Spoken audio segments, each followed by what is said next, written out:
Sense or perceptions at times may focus on myths and mythology, which are just the same, but in the strictest of sense, they really aren't.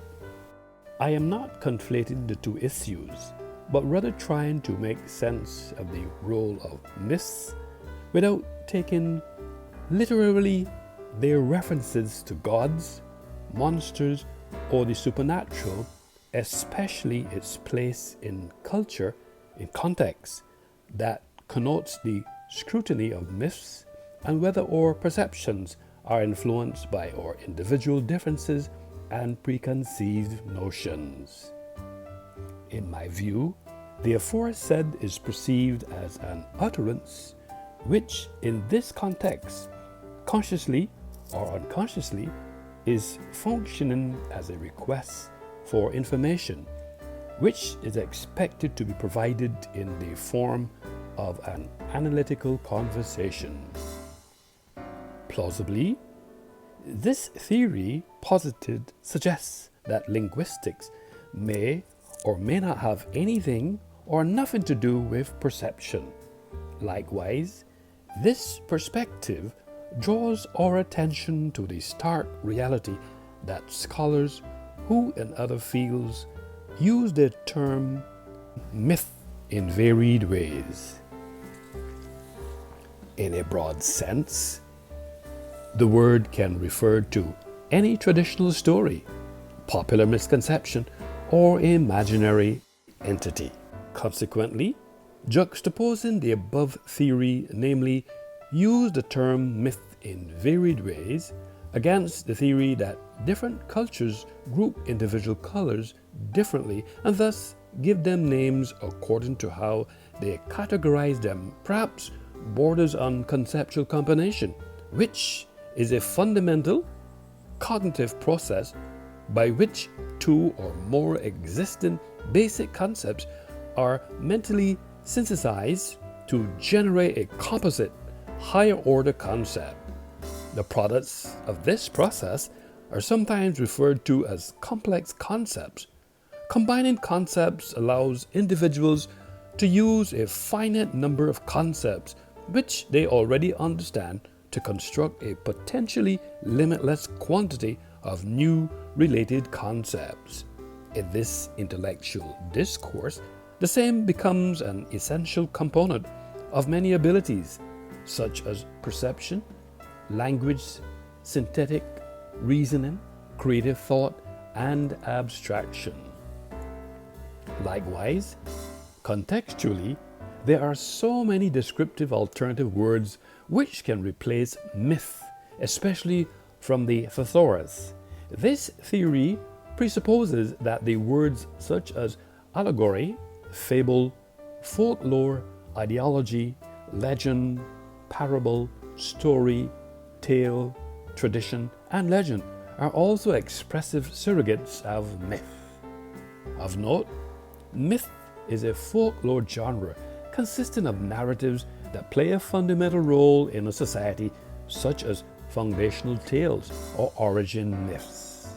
The main characters in myths are usually gods, demigods, or supernatural humans. Stories of everyday human beings, although often of leaders of some type, are usually contained in legends as opposed to myths. In this space, I have discovered that there is philosophical mythology, allegorical mythologies, Renaissance, Enlightenment mythologies, comparative mythology, and ethnic mythology. The early history of mythology may be summarized by saying that from the first flowering of scientific rationalism in Greece during the 6th century BCE until the revival of scientific rationalism in the 17th century CE, allegorical mythology of one kind or another was the one method employed for studying myths. As the Enlightenment approached, allegorical approaches were overtaken and incorporated into the new, more scientific comparative methodology. Comparative mythology, in turn, give rise to several related schools.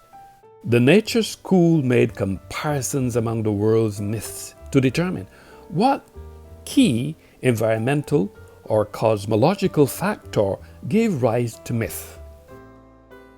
The ethnological school made comparisons among the world's myths to discern a people's folk spirit, their essential ethnic qualities.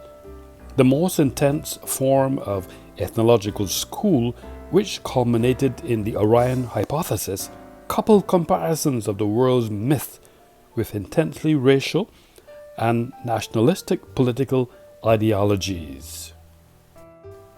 Toward the end of the 19th century, however, interest began to wane in unverifiable theories about the myth and partisan arguments about a people's folk spirit.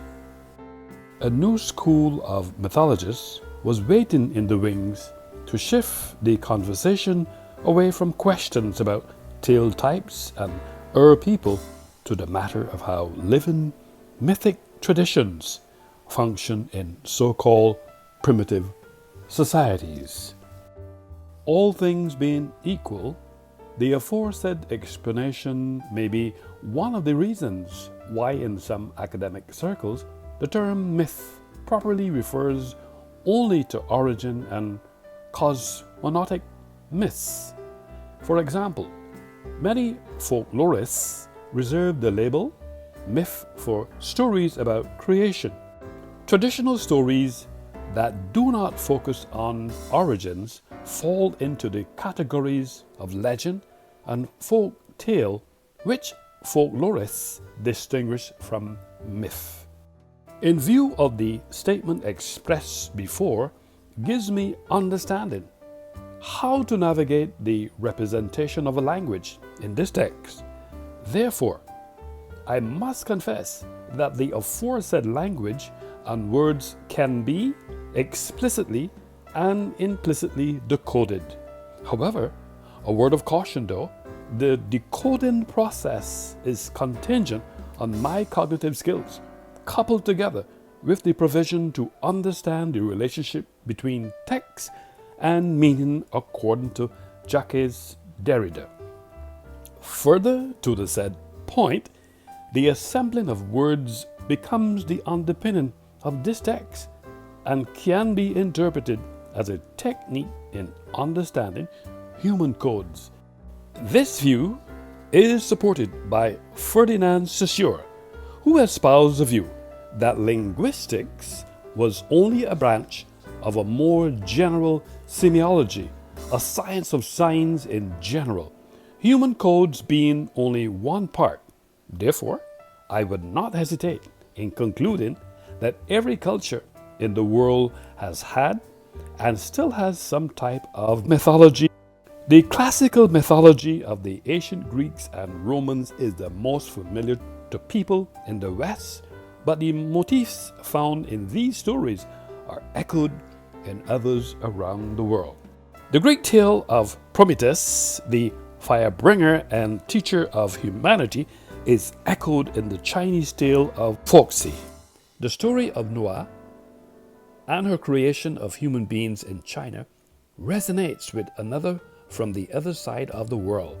The story of creation from the Poplar Vuh of the Maya, in which humans are created who can do nothing and prove useless, but in the Maya story are destroyed and the gods then try again. The same motif appears in the mythology of Mesopotamia, where the gods struggle in creating humans to keep coming out poorly.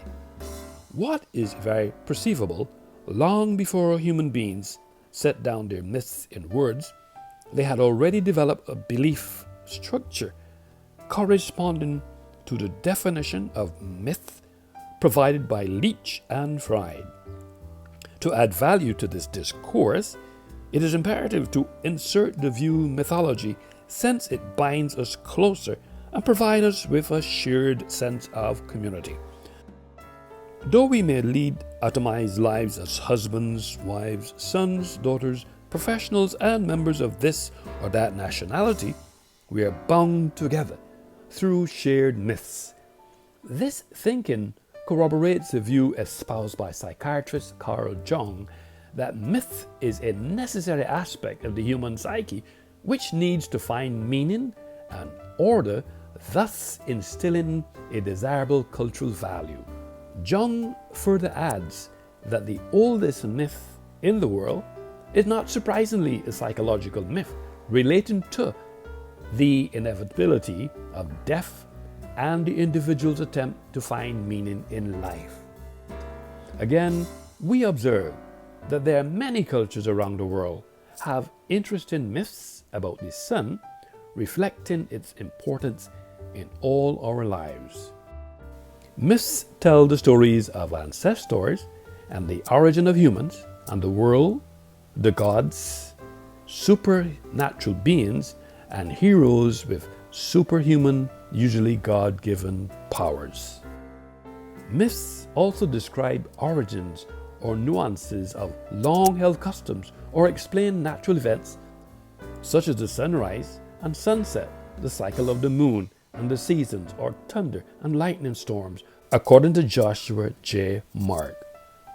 Scholars Maria Leach and Jerome Fried define mythology along with these lines: myth, a symbolic narrative, usually of unknown origin and at least partly traditional, that ostensibly relates actual events, and that is especially associated with religious belief.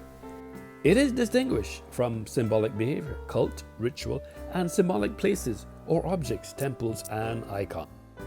Importantly, we understand it as that myth is a traditional story which embodies a belief regarding some fact or phenomenon of experience, and in which often the forces of nature and of the soul are personified. A sacred narrative regarding a god, a hero, the origin of the world, or of a people. On the other hand, mythology is the collection of myths. To summarize this conversation, it appears that myth is a story or tale which explains how the world came to be in its present form. Mythology is a collection of these myths or a study of these myths. In other fora, there's a view that many are still confused between the differences between a myth and mythology. In casual talk, the two are just the same, but in the strictest sense, they really aren't. Another opinion suggests myths provide life with meaning because humans seek to understand our existence, not to mention the fact that there's plenty of mythology in our culture. According to Richard G.A. Buxton, in traditional pre-industrial societies, myths form perhaps the most important available model of instruction, since no separate philosophical system of inquiry exists, and as far as I'm concerned, there will always be myths and culture as long as global citizens occupy space in the precincts of this global space. This thinking corroborates a view espoused by psychiatrist Carl Jung that myth is a necessary aspect of the human psyche which needs to find meaning and order, thus instilling a desirable cultural value. Jung further elaborates that the oldest myth in the world is not surprisingly a psychological myth relating to the inevitability of death and the individual's attempt to find meaning in life, supports the theory. Myths in Culture was framed in 10 chapters in ISBN 978 976 965 1234.